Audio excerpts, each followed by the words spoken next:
this series, that Horford and Smart, those two players could be X factors. We know they missed game one. We know they return in game two. What did you see out of them last night that helped the Celtics get this win? Yeah, listen, everything that Ime Udoka was talking about, with Marcus Smart in particular, Jimmy Butler was the headline in game one. And I can tell you this, he wasn't the headline coming out of game two. He still played well, but he did not steal the show. Marcus Smart had a lot to do with that. Al Horford has a lot to do with that defensively.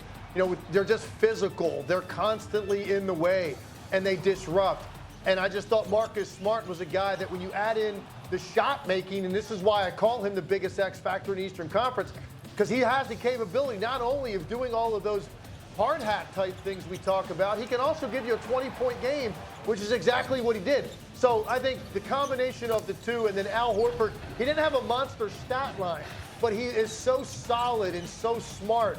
He's always in the right place on both ends, and he goes 4 for 4 from the field, 2 for 2 for the line. So he gives you a perfect night shooting the basketball, in addition to all of the physical things that he does. I made a joke about Marcus Smart. We talk about 50-50 balls, Matt. Sure. Some of the ones he comes up with are like 20-80 balls, and he still finds a way to get his paws on them and make sure that Boston gets an extra possession. So they just meant everything to this team last night.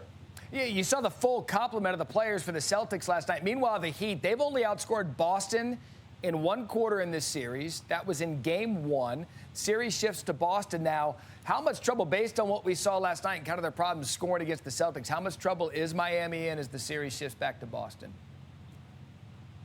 Well, they're in big trouble because I think they've got to get a couple of guys going, and I'm not exactly sure how that's going to happen. And that's Tyler Hero, Bam Adebayo. Bam Adebayo is in a problem situation here because he relies so much on setting screens, having two guys trap the ball handler, and then he slips to the middle, catches it, and he's got space to go operate.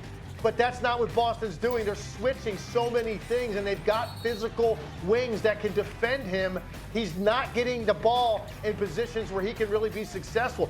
Tyler Hero, I think, can be better and will be. He's going to be much more aggressive, I think, going forward. But I wonder how are they going to get Bam Adebayo the touches that he needs. And you just don't have enough firepower unless both of those guys are combining to give you anywhere between 40 and 50 points. I think that's what it's going to take to be competitive in Boston. Boston's a better team. They're deeper. They're more versatile. They're better defensively. Miami can counter it if you get big games out of a couple more guys. And right now it's been mostly just Jimmy Butler.